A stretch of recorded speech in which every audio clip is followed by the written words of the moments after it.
Thomas Mitchell couldn't remember the last time he'd slept through the night. 3 years had passed since he'd buried his mother, Eleanor, yet the dreams had only started 6 weeks ago. Not the kind of dreams where you're falling or your teeth are falling out, the kind where someone is trying desperately to tell you something. It always began the same way. Thomas would find himself walking through Pine Grove Cemetery, past the iron gates and along the winding path that led to the eastern section where his mother rested. Only in the dream he could hear faint tapping coming from beneath the ground. Tap, tap, tap, like fingernails on wood. "Mom?" He would call out, dropping to his knees on the damp grass. The tapping would stop, replaced by his mother's voice, not the warm, slightly raspy voice he remembered, but something thinner, more urgent. "Tommy," she would say, using the nickname only she had ever used. "I'm in the wrong place. There's been a terrible mistake." Then he would wake up, heart hammering against his ribs, sheets soaked with sweat. The first few times, Thomas had done what any reasonable person would do. He'd brushed it off as nothing more than his subconscious working through unresolved grief. He'd even called his older sister Lynn to talk it through. "It's just guilt," Lynn had said firmly over the phone. "You were in Boston when it happened. You couldn't get back in time to say goodbye. Your brain is just processing that." Thomas had nodded even though Lynn couldn't see him through the phone. "Yeah, you're probably right." But when the dreams continued, becoming more vivid and specific each night, doubt began to creep in. Thomas had never been one for supernatural beliefs. As a high school science teacher, he prided himself on logical thinking. Yet these dreams felt different, less like dreams and more like visitations. It was Tuesday afternoon when Thomas finally decided to do something about it. His last class of the day had just filed out, leaving him alone in the chemistry lab. Outside the windows, October painted the trees of Oak Ridge in brilliant reds and golds. He should have been grading papers, but instead, he pulled out his phone and searched for the number of Pine Grove Cemetery. The woman who answered sounded bored. "Pine Grove, how can I help you?" Thomas cleared his throat. "Hi, I'm calling about my mother's grave." "Eleanor Mitchell? She was buried there 3 years ago. What seems to be the problem, sir?" "No problem exactly. I wanted to confirm the exact location. I haven't visited in a while." The lie came easily, though it made him wince. He'd been to the grave just 2 weeks ago, placing fresh flowers in the small brass vase anchored to the headstone. "Let me check our records." The sound of typing filtered through the phone. "Eleanor Mitchell, buried October 17th, 3 years ago. Eastern section, plot 483. "That's right," Thomas said, feeling slightly foolish. What had he expected? "And was there anything unusual noted about the burial?" Pause. "Unusual how?" "I don't know, just anything out of the ordinary?" "Sir, I don't see any notes here beyond standard information. Is there something specific you're concerned about?" Thomas ran a hand through his hair. "No, I guess not. Thank you for your time." He hung up, feeling no better than before. Of course there would be nothing in their records. If his mother really was in the wrong place, as she kept telling him in the dreams, it wouldn't be something openly documented. The next morning, Thomas woke early from the same dream, his mother's voice still echoing in his mind. Instead of trying to go back to sleep, he showered, dressed, and drove to the small diner on Main Street. He needed coffee and he needed to think. The Bell Tower Diner had been a fixture in Oak Ridge for as long as anyone could remember.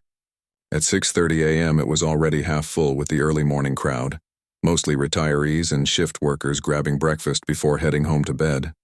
"Well, look what the cat dragged in," said Judy, the longtime waitress, as Thomas slid into a booth by the window. "Haven't seen you this early in ages, Mr. Mitchell. Rough night?" Thomas managed a smile. "Something like that. Could I get some coffee, please?" "Black. Coming right up." As Judy walked away, Thomas noticed Bill Thompson at the counter. Bill had been the groundskeeper at Pine Grove Cemetery for nearly 30 years. Thomas had known him vaguely his whole life, the way everyone knew everyone in a town the size of Oak Ridge. Without giving himself time to reconsider, Thomas stood and approached the counter. "Morning, Bill." Bill looked up from his eggs and hash browns, surprise crossing his weathered face. "Thomas Mitchell, as I live and breathe. How have you been, son?" "I've been all right. Mind if I join you for a minute?" Bill gestured to the empty stool beside him. "Be my guest." Thomas sat down, accepting the mug of coffee Judy brought over. He took a sip, gathering his thoughts. Bill, you were working at Pine Grove when my mother was buried, right? Eleanor, sure was. Lovely service, if I recall. Lots of flowers, Thomas nodded. I've been having these thoughts lately about Mom's burial.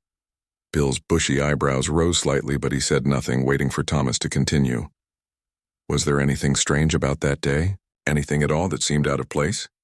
Bill set down his fork, studying Thomas with concern. Strange how? I don't know exactly. Maybe a mix-up of some kind. A delay? Anything unusual? Bill chewed slowly, considering. Well, now that you mention it, there was a bit of a delay. Nothing major. Happens sometimes with the paperwork and such. Your mother's burial was pushed back by a day or two, if I remember right. Thomas felt his heartbeat quicken. A delay? Do you know why? Can't say for sure. You'd have to ask over at Callaway Funeral Home. They handled all that. Bill's expression softened. These questions coming from somewhere in particular, Thomas? Thomas stared down at his coffee. Just some things on my mind. Dreams mostly. Bill nodded slowly. Grief's a funny thing. Doesn't always move in a straight line. He hesitated, then added, there was one other thing now that I think about it. Might be nothing. What is it? Thomas tried to keep his voice casual, though his knuckles were white around his coffee mug. We had another burial that same day. Woman about your mother's age. Similar name too, Eleanor Mitchell. Not related to you folks, I don't think. Just one of those coincidences. Thomas felt a chill run up his spine. Eleanor Mitchell? Are you sure?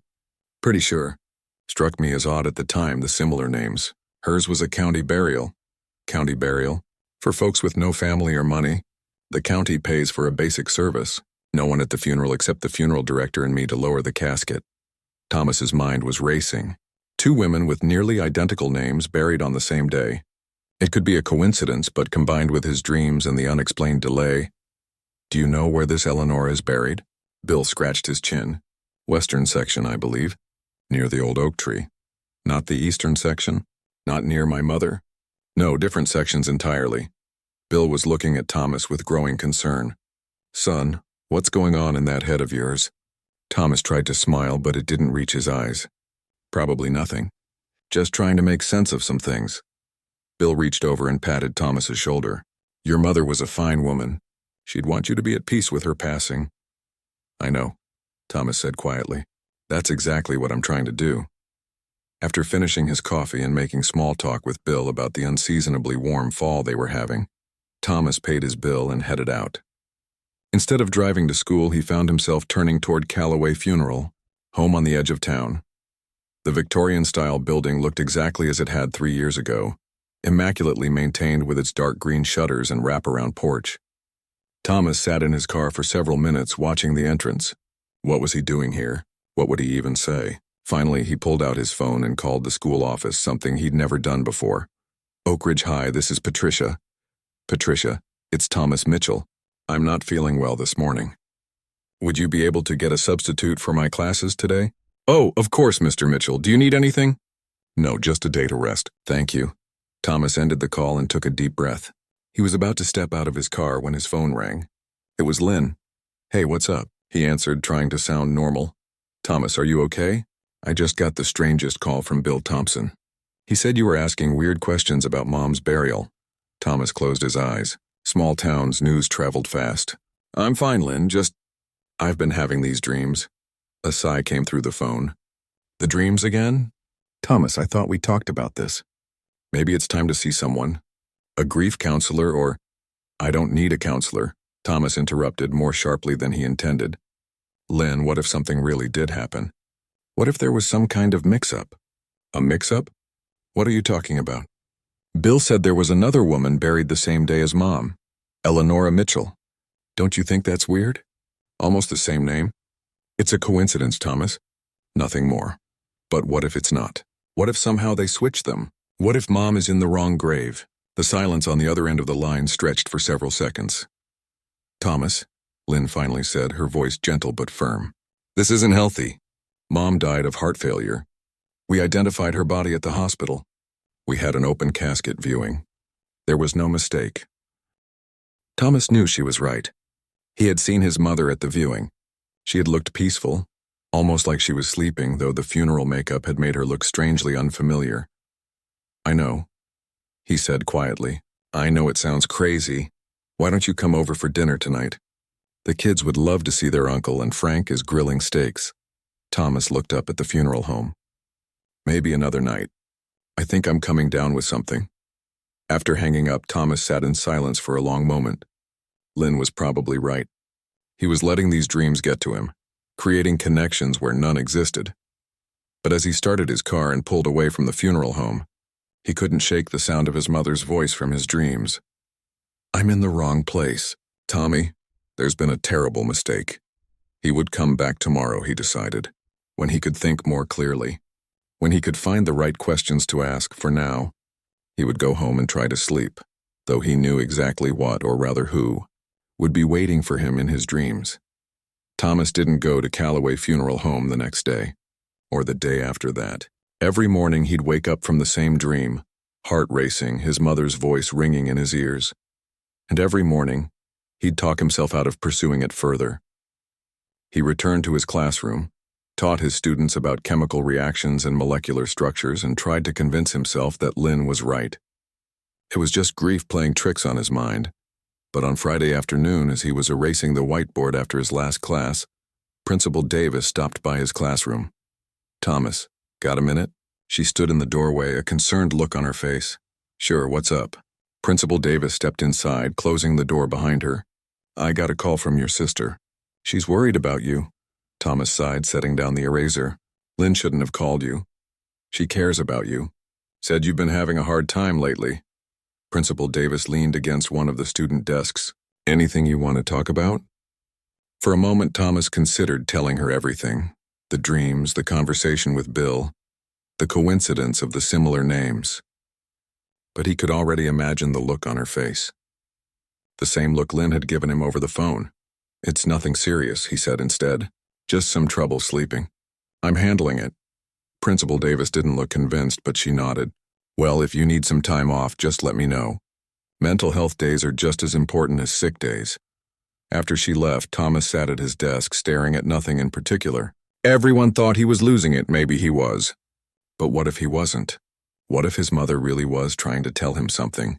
He pulled out his phone and searched for Eleanora Mitchell Oakridge. Nothing relevant came up. He tried Eleanora Mitchell obituary and scrolled through several pages of results. Finally, on page 4, he found it.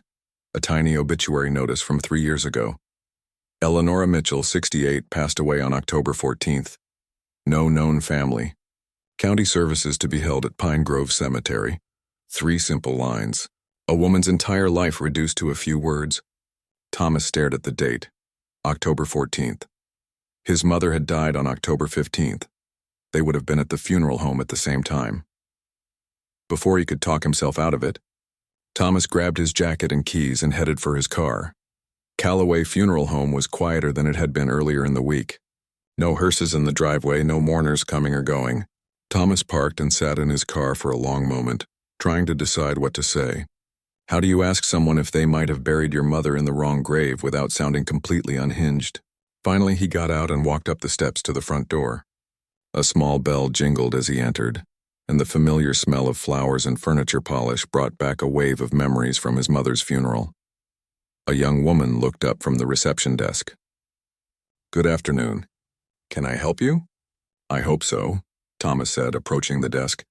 My mother's funeral was handled here 3 years ago. Eleanor Mitchell. I have some questions about the arrangements. The woman's professional smile didn't waver. Let me see if Mr. Calloway is available. He handles all our family follow-ups personally. As she disappeared through a door behind the desk, Thomas looked around the reception area. Nothing had changed in 3 years.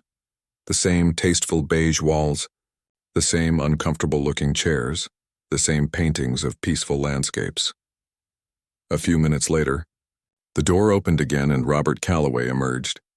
He was a tall, thin man in his 60s with carefully combed silver hair and wire-rimmed glasses. Thomas remembered him from the funeral, soft-spoken, efficient, almost invisible in the way that good funeral directors tend to be. Mr. Mitchell, Calloway said, extending his hand. It's been some time. I hope you're well. Thomas shook his hand. Mr. Calloway, thank you for seeing me. Of course. Nadia mentioned you had questions about your mother's arrangements. Please come into my office where we can speak privately. Thomas followed Calloway down a hallway and into a small office lined with bookshelves. Calloway gestured to a chair in front of his desk, then sat down behind it. Now how can I help you? He asked, folding his hands on the desk. Thomas took a deep breath. I recently learned there was a delay in my mother's burial. It was supposed to be on the 16th, but it didn't happen until the 17th or 18th. If Calloway was surprised by the question, he didn't show it. Yes, I believe there was a slight delay. Weather-related, if I recall correctly. We had heavy rain that week. The thing is, Thomas continued, I also found out that another woman, with a very similar name, was buried the same day. Eleanor Mitchell. A flicker of something, surprise, concern, crossed Calloway's face, but it was gone so quickly Thomas couldn't be sure he'd seen it at all. I don't recall the specifics of every service we conduct, Mr. Mitchell, Calloway said smoothly. We handle many funerals each month. But don't you think it's strange? The similar names the same day? Calloway removed his glasses and polished them with a handkerchief. Coincidences do happen, Mr. Mitchell, especially in a town the size of Oak Ridge. May I ask why you're inquiring about this now, after 3 years? Thomas hesitated. He couldn't tell Calloway about the dreams without sounding crazy. Just tying up loose ends, he said finally. My mother's birthday is coming up and it's made me reflective. Calloway nodded sympathetically. I understand. The anniversary of a loved one's passing, or their birthday, can bring up many emotions. I'd like to see the records, Thomas said suddenly. From my mother's funeral, and from Eleanor Mitchell's, if possible. Calloway's expression didn't change, but Thomas noticed his knuckles whitening slightly as he gripped his pen. Mr. Mitchell, our records contain private information about the deceased and their families. I'm afraid I can't share Ms. Mitchell's information with you. As for your mother's arrangements, those were all handled properly, I can assure you. I'm not suggesting they weren't, Thomas said, though that was exactly what he was suggesting. I'd just like to see the paperwork, for my own peace of mind. I understand, Calloway said, though his tone suggested he thought Thomas was being unreasonable. Let me see what I can find in our system. He turned to his computer and began typing. After a few minutes, he frowned slightly. That's odd. It seems some of our older records were affected during a system update last year. Your mother's file appears to be incomplete. Incomplete how? Thomas asked, leaning forward. Just some missing documentation. Nothing to be concerned about. The essential information is there. Date of service, burial location, that sort of thing. What about the burial permit? The death certificate? Those would be on file with the county clerk's office, not with us, Calloway said, a hint of impatience creeping into his voice. Mr. Mitchell, I can assure you that everything was handled with the utmost care and respect for your mother. Thomas wasn't convinced. Something felt off about Calloway's response, his slightly too polished answers. And Eleanor Mitchell's records? Are they also incomplete? Calloway's smile tightened. As I mentioned, I cannot discuss another family's arrangements with you. She didn't have a family, Thomas countered. The obituary said it was a county service. Nevertheless, there are privacy protocols we must follow. Calloway stood up, signaling that the conversation was over. I'm afraid I have another appointment arriving shortly. Is there anything else I can help you with today? Thomas wanted to push harder to demand answers, but he could see it would get him nowhere. He stood up. No, that's all for now. Thank you for your time. Of course. Please don't hesitate to reach out if you have any other questions. Calloway led him back to the reception area, his hand on Thomas's shoulder in a gesture that seemed more controlling than comforting. As Thomas walked back to his car, he couldn't shake the feeling that Calloway was hiding something. The missing documentation, his evasiveness about Eleanor Mitchell, it all felt wrong. His next stop was clear, the county clerk's office. The county building was a blocky concrete structure built in the 1970s, with fluorescent lighting that made everyone look slightly ill. Thomas waited in line at the records department, rehearsing what he would say. When it was his turn, he approached the counter where a middle-aged woman with tired eyes and a name tag reading Helen waited. How can I help you? She asked. I need copies of some documents, Thomas said. A death certificate and burial permit for my mother, Eleanor Mitchell, from 3 years ago. And, if possible, the same documents for an Eleanor Mitchell who died around the same time. Helen raised an eyebrow but began typing on her computer. Death certificates are public record after 3 years, so that's no problem. Let me see what we have. Thomas waited, tapping his fingers nervously on the counter. Here we go, Helen said eventually. Eleanor Mitchell died October 15th, 3 years ago. I can print you a copy of the death certificate for $5. Yes, please. And the burial permit? More typing. That would be filed with the cemetery, not with us. We just have the death certificate. What about Eleanor Mitchell? Helen typed again, then frowned at her screen. That's strange. What is it? Thomas asked, his heart rate picking up. I'm not finding a death certificate for an Eleanor Mitchell in our system. Not in the last 5 years, at least. Could it be filed under a different spelling? Maybe Eleanor with an O instead of an A. Helen shook her head. I've tried several variations. Nothing's coming up. Thomas felt a chill run down his spine. But that's impossible. She had an obituary. She was buried at Pine Grove Cemetery. I don't know what to tell you, sir. According to our records, no one by that name died in this county during that time period. Thomas paid for his mother's death certificate and left the building, his mind racing. How could someone be buried without a death certificate? It didn't make sense unless the thought that had been lurking at the edges of his consciousness suddenly crystallized. What if there never was an Eleanor Mitchell? What if the funeral home had created a fake identity for some reason? But why would they do that? Thomas sat in his car, staring at his mother's death certificate. Everything looked in order. Her name, her age, the cause of death listed as cardiac arrest due to coronary artery disease. It was signed by Dr. Walker, who had been their family doctor for years, but something still didn't add up. The missing records at the funeral home, the non-existent death certificate for Eleonora, the delay in his mother's burial. And then there were the dreams. His mother's voice, so clear and insistent. I'm in the wrong place. There's been a terrible mistake. Thomas started his car. He needed to talk to one more person before he decided what to do next. Dr. Walker's office was about to close when Thomas arrived, but the receptionist recognized him and let him wait in an empty exam room. A few minutes later, Dr. Walker walked in, looking exactly as Thomas remembered, short, round, with bushy eyebrows and a perpetually concerned expression. Thomas, he said warmly, shaking his hand. It's been too long. How are you? I'm not sure, Thomas admitted. I have some questions about my mother. Dr. Walker's expression softened. Of course. What can I tell you? Dr. Walker gestured for Thomas to sit on the exam table while he took the rolling stool. What's troubling you about your mother? He asked, his voice gentle. Thomas hesitated, then decided to be direct. You signed my mother's death certificate, right? Dr. Walker nodded. I did. I was her physician for many years. And you're absolutely certain it was her? That the woman who died was Eleanor Mitchell? The doctor's bushy eyebrows shot up. Of course I'm certain. Thomas, what's this about? Thomas pulled out the death certificate and handed it to Dr. Walker. I've been having these dreams. About my mother. She keeps telling me she's in the wrong place, that there's been a mistake. Dr. Walker studied the certificate, then looked back at Thomas with concern. Dreams can be very powerful, especially when they involve loved ones we've lost. But they're just dreams, Thomas. I know how it sounds, Thomas said, but then I found out something strange. There was another woman with almost the same name, Eleanor Mitchell, who supposedly died the day before my mother and was buried on the same day. But when I checked with the county clerk, there's no death certificate for her, no record she ever existed. Dr. Walker handed the certificate back to Thomas. I'm not sure what to make of that. Clerical errors do happen. That's not all, Thomas continued. There was a delay in my mother's burial, and when I asked the funeral director about it, he got uncomfortable, said some records were missing. It all feels wrong.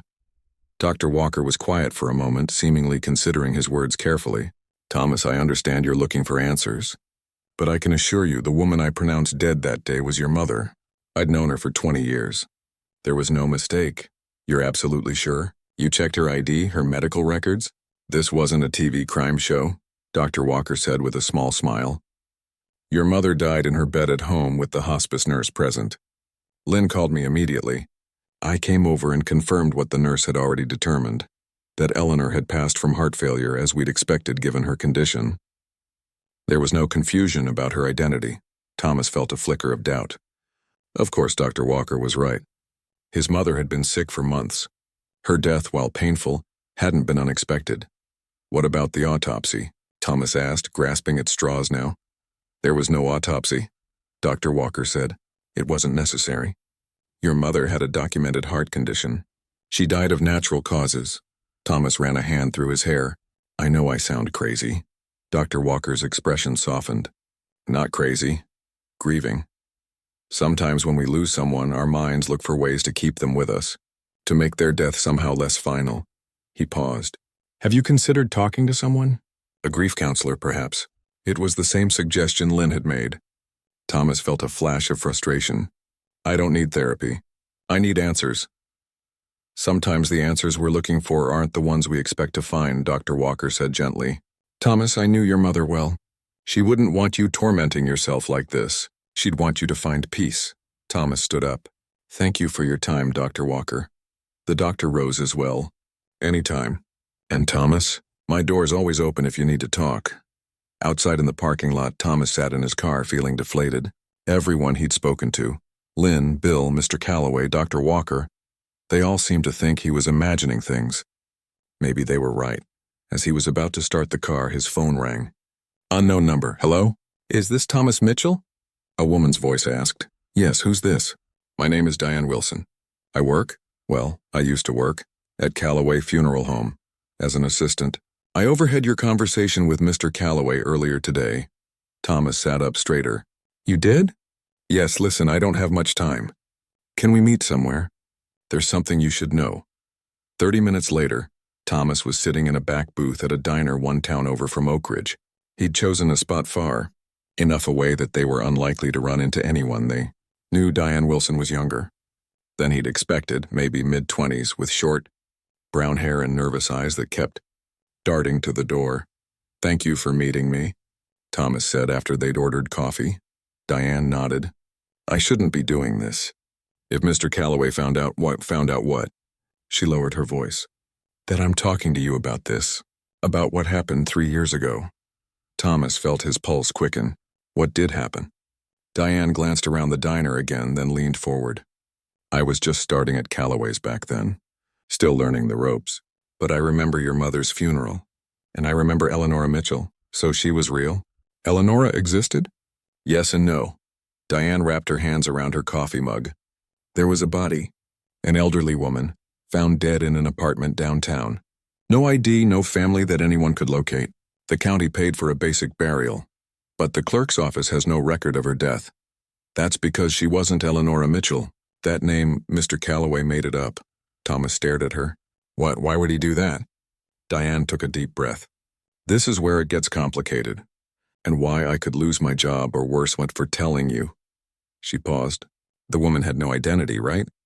No family to claim her. Meanwhile, your mother, my mother what? Thomas pressed when she hesitated. Your mother had a life insurance policy, a substantial one.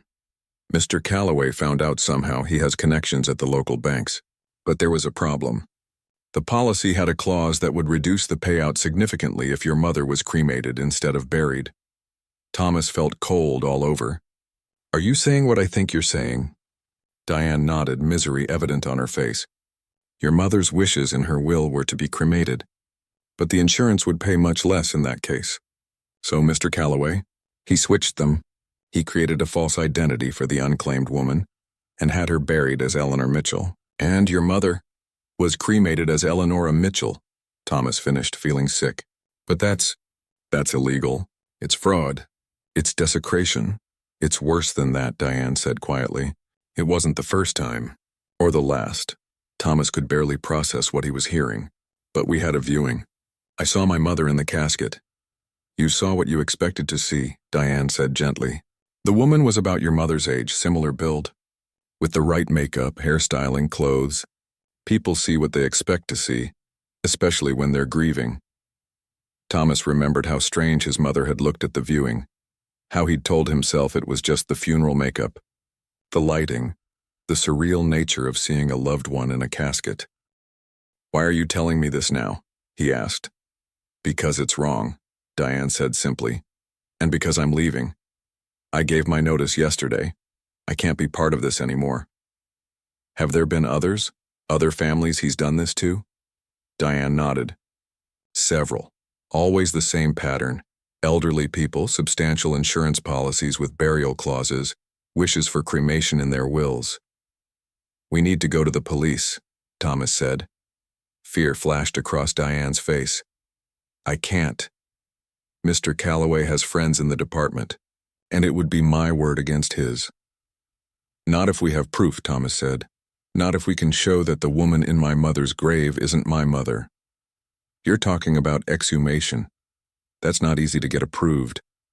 But not impossible, Thomas said, a plan beginning to form in his mind, especially if there's evidence of fraud. Diane bit her lip. I might be able to help with that. I've been making copies of certain documents before I leave. Insurance policies, false death certificates, payment records. That could be enough. To get a court order, Thomas said, hope rising in his chest. Will you help me? Diane hesitated, then nodded. Yes, but we need to be careful. Mr. Calloway has a lot of influence in this town. 2 weeks later, Thomas sat in the office of attorney Nancy Chen, watching as she reviewed the documents Diane had provided. This is disturbing, Nancy said, looking up from the papers spread across her desk. If these records are authentic, Calloway has been running a sophisticated insurance fraud scheme for years. They're real, Thomas assured her, and there's more. The county has no death certificate for Eleanora Mitchell, even though she supposedly was buried at Pine Grove, and the funeral home's records for my mother are conveniently incomplete. Nancy tapped her pen against the desk, thinking. It's compelling, but not quite enough for a judge to grant an exhumation order. We need something more concrete. Like what? Ideally, a witness who can testify directly to the switch taking place. Thomas shook his head. Diane's the closest we have, and she only has suspicions and documents. She didn't actually see them switch the bodies. Nancy thought for a moment. What about DNA? Do you have anything with your mother's DNA that could be compared to the remains? Maybe. There might be hairbrushes, combs at her house. Lynn kept most of her things. That could work, Nancy said. If we present evidence of possible fraud, along with a way to definitively determine whether the woman in the grave is your mother, a judge might grant the order. So we have a chance? A slim one, Nancy cautioned. Exhumation orders are rare, and courts are reluctant to disturb burial sites without compelling reasons. But yes, we have a chance. 3 days later, Thomas stood on Lynn's front porch, bracing himself for the conversation ahead. He hadn't told her about his investigation or his meetings with Diane and Nancy. He knew what she'd say, that he was being irrational, that he needed to let it go. But now he needed her help. Lynn opened the door, surprise crossing her face. Thomas, I wasn't expecting you. Sorry to drop by unannounced. Can I come in? Lynn led him to the kitchen where she poured them both coffee. Are you feeling better? I've been worried about you. Thomas took a deep breath. Lynn, I need to tell you something, and I need you to hear me out before you react. Lynn's expression turned wary. This is about Mom, isn't it? Those dreams you've been having? Yes, but it's more than that now. I've found something disturbing. For the next 20 minutes, Thomas explained everything. His conversation with Bill about the burial delay, the mysterious Eleanora Mitchell with no death certificate, his meeting with Diane, the evidence of insurance fraud. Lynn listened without interrupting, her expression shifting from skepticism to concern to shock. You really believe this? She asked when he finished. That Mom was cremated and some stranger is buried in her grave? I do, Thomas said firmly. The evidence is compelling, Lynn, and it would explain the dreams. Somehow, on some level, I sensed something was wrong. Lynn shook her head, clearly struggling to process it all. But why wouldn't Mr. Calloway just talk us out of the cremation? Tell us about the insurance clause? Because that would be legitimate. This way, he gets to charge the county for a basic burial for Eleanora, charge us for Mom's funeral, and then we, or rather you, as the beneficiary, get the full insurance payout, not knowing any better. This is unbelievable, Lynn said, her voice shaking slightly. If it's true, it's not just fraud. It's monstrous. That's why I need your help, Thomas said. We're trying to get an exhumation order, but we need more evidence. Do you still have Mom's hairbrushes? Anything with her DNA that could be tested? Lynn was quiet for a long moment, then nodded slowly. I kept her hairbrushes, some combs, her toothbrush even. I couldn't bring myself to throw them away. That could be exactly what we need, Thomas said. Will you help me? Lynn reached across the table and took his hand. Of course I will. If there's even a chance that what you're saying is true, we need to know, we need to make it right. For the first time since the dreams had started, Thomas felt a sense of relief. He wasn't alone anymore. And soon, he hoped, they would have answers. There's something else, Lynn said, getting up and going to a drawer. She returned with a small envelope. The insurance company sent this a few weeks after Mom died. I never thought much about it at the time, just assumed it was standard procedure. Thomas opened the envelope and pulled out a letter. It was from the insurance company, confirming that the burial requirement had been satisfied and the full benefit amount would be paid. This is perfect, Thomas said, hope rising in his chest.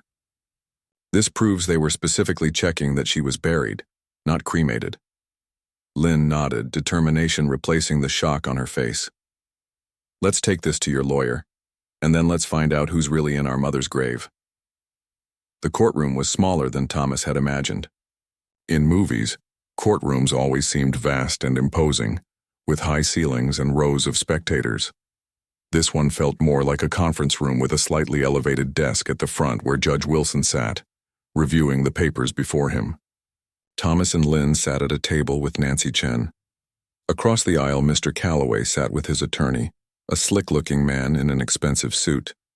Calloway hadn't looked at Thomas once since they'd entered the room. Nervous? Lynn whispered, squeezing Thomas's hand. He nodded. It had been 3 months since his first dream, 2 months since he'd met Diane, and 6 weeks since they'd filed the petition for exhumation. The waiting had been excruciating. All rise, the bailiff called as Judge Wilson set down his papers. Everyone stood, and Thomas felt his heart hammering in his chest. This was it. After all the depositions, the evidence gathering, the legal briefs, they would finally get an answer. Please be seated, Judge Wilson said, adjusting his glasses. We're here today regarding case number 47293, Mitchell versus Calloway Funeral Home.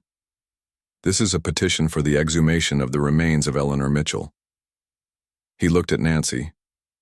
Counsel for the petitioner, you may proceed. Nancy stood, her posture confident. Thank you, Your Honor. The petitioners, Thomas and Lynn Mitchell, have presented substantial evidence indicating that their mother, Eleanor Mitchell, may not be the individual buried in her grave at Pine Grove Cemetery. We believe her remains were cremated without the family's knowledge or consent, as part of an insurance fraud scheme perpetrated by Calloway Funeral Home. Mr. Calloway's attorney immediately stood. Objection, Your Honor. These are serious allegations without foundation. My client categorically denies any wrongdoing. This isn't a trial, Counselor, Judge Wilson reminded him. Save your objections. I've read the briefs. I'm familiar with the allegations. He turned back to Nancy. Continue. Thank you, Your Honor. As detailed in our petition, we have evidence of a pattern of behavior at Calloway Funeral Home involving similar cases. Deceased individuals with insurance policies containing burial clauses, whose families requested cremation, but who were supposedly buried instead. Nancy walked the judge through the evidence, Diane's testimony and documentation, the lack of records for Eleanor Mitchell, the insurance letter, and the mysterious delay in Eleanor's burial. Furthermore, Nancy concluded, we have DNA samples from Eleanor Mitchell's personal effects that can be compared to the remains to conclusively determine whether the deceased in the grave is in fact Eleanor Mitchell. Judge Wilson nodded thoughtfully, then turned to Calloway's attorney. Your response, Counselor? The attorney stood smoothly. Your Honor, these accusations are baseless and defamatory. My client has served this community for over 30 years with dignity and respect. The petitioners are clearly still struggling with grief, which has led them to these fantastical conclusions. Thomas clenched his jaw, fighting the urge to interrupt. The documents provided by Ms. Wilson were obtained illegally, the attorney continued. She was not authorized to access or copy them. Furthermore, they prove nothing. Yes, there may have been a brief delay in Mrs. Mitchell's burial due to weather conditions. Yes, there may have been another deceased individual with a similar name. These are coincidences, nothing more. The attorney's voice grew more passionate. Exhumation is an extraordinary measure, Your Honor. It disturbs the sanctity of the grave and the peace of the deceased. It should not be granted based on dreams, coincidences, and stolen documents. R2. When both sides had presented their arguments, Judge Wilson removed his glasses and rubbed the bridge of his nose. This is an unusual case, he said finally. On one hand, exhumation is indeed an extraordinary measure that courts are reluctant to grant. On the other hand, the evidence presented, while circumstantial, does raise troubling questions. Thomas held his breath. After careful consideration, Judge Wilson continued, I find that the petitioners have demonstrated sufficient cause to warrant exhumation. I am granting the petition with the following conditions. The exhumation will be conducted with appropriate dignity and respect, in the presence of representatives from both parties, as well as a court-appointed medical examiner who will collect samples for DNA testing. Thomas exhaled shakily, tears pricking at the corners of his eyes. Lynn squeezed his hand so tightly it hurt, but he barely noticed. The remains are to be returned to their resting place immediately following sample collection, the judge added. The court will reconvene when the DNA results are available. He banged his gavel. We're adjourned. As they left the courtroom, Thomas caught sight of Mr. Calloway in the hallway, his face ashen as his attorney spoke urgently in his ear. For a brief moment their eyes met, and Thomas saw something he hadn't expected.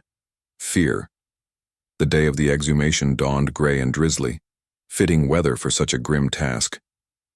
Thomas stood under a black umbrella at the edge of his mother's grave, watching as cemetery workers carefully removed the headstone and began to dig. Lynn stood beside him, her face pale but determined. Nancy was there too, along with a court representative, Dr. Priya Kumar, the court-appointed medical examiner, and 2 police officers. Mr. Calloway and his attorney stood some distance away, both looking deeply uncomfortable. Are you okay? Lynn asked softly. Thomas nodded, though he wasn't sure that was true. Part of him still couldn't believe they were doing this, digging up what was supposed to be their mother's grave. Another part was terrified of what they might find.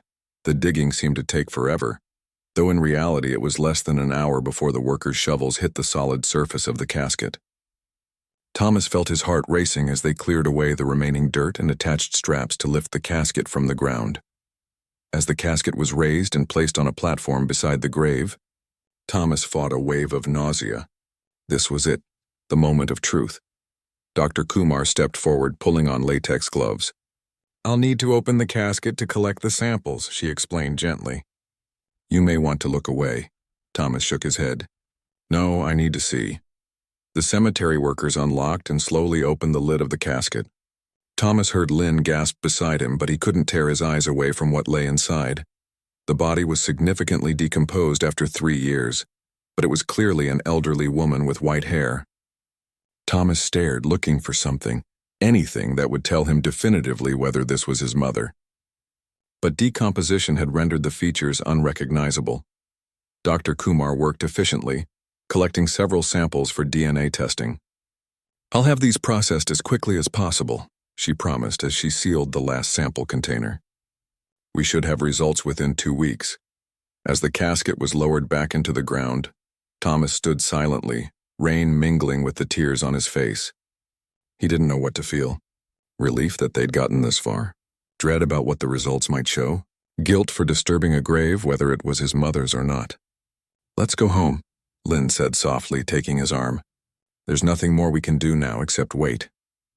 The 2 weeks that followed were the longest of Thomas's life. He tried to focus on teaching, on grading papers, on anything that would keep his mind occupied. But his thoughts kept returning to the grave, to the body, to the question that had haunted him for months.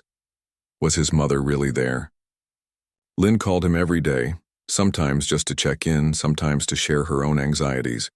They were in this together now, waiting for an answer that would either validate everything Thomas had been fighting for, or prove that his pursuit had been nothing but a wild, grief-fueled delusion. 13 days after the exhumation, Thomas's phone rang while he was in the middle of dinner. Nancy Chen's name flashed on the screen. "Hello?" he answered, his voice tight. "Thomas, it's Nancy. I just got a call from Dr. Kumar. The DNA results are in." Thomas's hand tightened around the phone. "And? She can't tell us over the phone?" "The judge has called an emergency hearing for tomorrow morning at 9. Can you be there?" "Of course. I'll call Lynn." Thomas barely slept that night. By the time he arrived at the courthouse the next morning, he felt like he was moving through a fog, detached from reality. Lynn was already there, waiting in the hallway, looking as exhausted as he felt. "No matter what happens in there," she said, hugging him tightly, "I'm proud of you for fighting for the truth." They entered the courtroom together. Mr. Calloway was already seated with his attorney, both looking tense. Dr. Kumar sat in the front row, a folder clutched in her hands. Judge Wilson called the court to order quickly. "We're here to review the DNA results in the Mitchell case. Dr. Kumar, please come forward." Dr. Kumar approached the bench, handing the folder to the judge. "Your Honor, I've completed the DNA analysis comparing samples from the exhumed remains with the reference samples provided by the Mitchell family from their mother's personal effects." "And what were your findings?" the judge asked. Dr. Kumar turned to face Thomas and Lynn. "The DNA from the remains does not match the reference samples. The individual buried in Eleanor Mitchell's grave is not Eleanor Mitchell." A gasp rippled through the courtroom. Thomas felt as if the floor had dropped out from under him. Lynn grabbed his arm, her fingers digging into his skin. "You're certain of these results?" Judge Wilson asked, his expression grave. "Yes, Your Honor. We ran the test 3 times to confirm. There is no possibility of a match." Judge Wilson turned to Calloway, who had gone deathly pale. "Mr. Calloway, in light of this evidence, I am referring this matter to the District Attorney's Office for criminal investigation. Bailiff, please ensure Mr. Calloway remains in the courthouse until investigators arrive." Thomas hardly heard the rest of the proceedings. His mind was reeling with the confirmation of what he'd suspected for months. His mother wasn't in her grave. The dreams hadn't been delusions. They'd been some kind of intuition, a connection he couldn't explain. As they left the courtroom, reporters who had somehow gotten wind of the case crowded around them, shouting questions. Nancy fended them off, guiding Thomas and Lynn to a private room. "What happens now?" Lynn asked once they were alone. "The police will investigate," Nancy explained. "They'll likely search the funeral home's records, interview employees, and they'll try to determine what actually happened to your mother's remains." Thomas nodded numbly. "Do you think they'll find her? Her ashes, I mean?" Nancy's expression softened. "I don't know, Thomas, but we'll do everything we can." As they prepared to leave, a court officer approached with an envelope. "Dr. Kumar asked me to give you this." Inside was a note from the medical examiner, along with a small evidence bag containing a thin gold chain with a heart-shaped locket. "This was found on the deceased," the note read. "It doesn't appear to be related to the investigation, but I thought the family might want to try to identify the woman and return it to her relatives, if possible." Thomas stared at the locket, then carefully opened it. Inside was a faded photo of a young woman, probably from the 1940s or 50s. "She was a real person," he said softly. "Not just a body in the wrong grave. Someone with a life, with memories." Lynn took his hand. "Maybe we can find out who she was. Give her a proper burial with her real name." Thomas nodded, closing his hand around the locket. One mystery had been solved, but another had just begun. And somewhere out there were his mother's remains, still waiting to be found. The story broke in the local newspaper the next day. Funeral director arrested in body-switching scheme. By the end of the week, it had spread to national news. Thomas turned down all interview requests, but he couldn't escape the attention completely. Students whispered when he walked down the school hallways. Strangers stared at him in the grocery store. Everyone in Oak Ridge was talking about the Mitchell case and the shocking revelations about Calloway Funeral Home. The police investigation moved quickly. With a search warrant in hand, detectives had gone through every inch of the funeral home's records. What they found was even worse than Thomas had imagined. Evidence of at least 7 similar cases over the past decade. 7 families who had requested cremation for their loved ones, unaware that the bodies had been switched and strangers had been buried in their place, all to collect higher insurance payouts. But the question that haunted Thomas remained unanswered. What had happened to his mother's remains? 2 weeks after the DNA results, Detective Garcia called Thomas and Lynn to the police station. They sat in a small conference room, anxiety twisting in Thomas's stomach. "We've been questioning Mr. Calloway extensively," Detective Garcia explained, her expression somber. "He finally agreed to cooperate in exchange for consideration during sentencing. Did he tell you what happened to our mother?" Lynn asked, her voice barely above a whisper. Detective Garcia nodded. "According to Calloway, your mother was cremated the day after she arrived at the funeral home. The woman found in her grave, we now know her name was Ruth Patterson, a homeless woman who died of exposure, was given a viewing and burial as Eleanor Mitchell." "So Mom really was cremated," Thomas said, "just like she wanted. But where are her ashes?" "That's why I called you in," Detective Garcia said. She reached under the table and pulled out a plain wooden box. "We found this in a storage room at the funeral home. It's labeled EM. We believe these are your mother's remains." Thomas stared at the box, emotions washing over him in waves: relief, grief, anger, vindication. After all this time, all the dreams, all the searching, here was his mother, reduced to ashes in a forgotten box. Lynn reached out tentatively, her fingers hovering over the lid. Can we take her home?" "Not yet," Detective Garcia said gently. "We need to verify through DNA testing that these are indeed your mother's remains. But once that's confirmed, yes, she'll be released to you." Lynn dropped her hand, tears slipping down her cheeks. How could he do this? How could anyone be so cruel? "Money," Detective Garcia said simply. "The insurance policies paid out thousands more for burials than cremations. Calloway saw an opportunity with unclaimed bodies coming through the county system. No one to object if they were buried under someone else's name." Thomas shook his head, still trying to process it all. "And no one noticed? For years? People trust funeral directors," Detective Garcia said. "They're vulnerable when they come in grieving." And Calloway was careful. He chose cases where the families requested closed caskets or short viewings. He became very skilled at making one body look like another with the right makeup, clothing, and lighting. The thought made Thomas's skin crawl. He'd viewed what he thought was his mother's body, had said goodbye to a complete stranger while his actual mother's remains sat forgotten in a storage room. "What about Ruth Patterson?" he asked, "the woman in Mom's grave?" "We've located a distant niece in Arizona," Detective Garcia said. She hadn't seen her aunt in years but confirmed she'd been homeless and struggling with mental illness. She's making arrangements to have the remains transferred. "And the locket?" Lynn asked. "The one found with her? It appears to be a family heirloom. The niece was grateful to get it back, said it contained a picture of Ruth's mother." Thomas nodded, finding some small comfort in that connection. Even in death, Ruth had kept her mother close. 3 more weeks passed before the final DNA tests confirmed what they already knew.